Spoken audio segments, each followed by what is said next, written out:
There's an additional issue with pornography, which is not often discussed, which is that, remember, guys in particular, the brain is a learning prediction machine. And if, I'm not trying to say that all pornography is bad, but there are good data to support the idea that if your brain learns to be aroused by watching other people have sex, it is not necessarily going to carry over to the ability to get aroused when you're one-on-one with somebody else, right? Especially young kids who are consuming a lot of pornography, the brain is learning sexual arousal to other people having sex. So you're going to program yourself into being a voyeur? Or just create challenges in sexual interactions with a real partner. Right? Mary Harrington has the 3 laws of pornodynamics, and the second law of pornodynamics is the law of FAP entropy. And it says that whatever you start out wanking to will get progressively more intense over time. And I think that this is sort of speaking to that ever sort of escalating amount of the wildness that you need to watch in order to get an ever decreasing stimulus that comes back. Yeah, and here I'm approaching this only through the lens of biology, right? I'm not a psychologist, and I'm certainly not political in any way. At least not. I have ideas about politics, but I just don't discuss them publicly.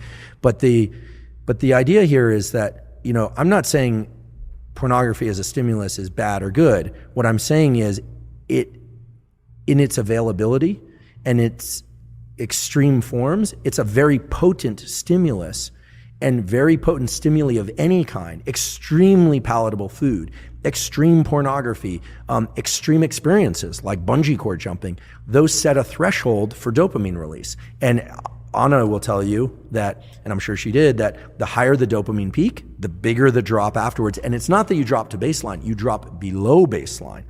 So again, it's not, these things aren't good or bad, they just have to be controlled in a way, because when people are pursuing dopamine peaks over and over and over and they aren't getting them, typically it's because they've been pursuing that activity far too often.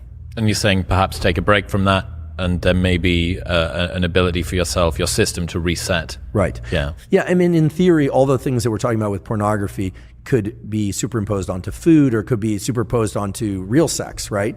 That one also has to be cautious there, right? But the cycling back and forth between dopamine and low dopamine states, dopamine fasting as it were, but maybe just low dopamine states, these are natural rhythms that exist in the nervous system. We have to remember what the dopaminergic system is there for.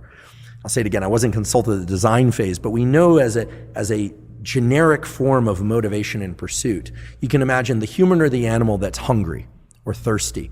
It needs energy to go pursue the thing. So the idea that you have to eat in order to get energy, that's true, but you need energy in order to get the thing to eat. So our nervous system has energy also, that's dopamine and epinephrine.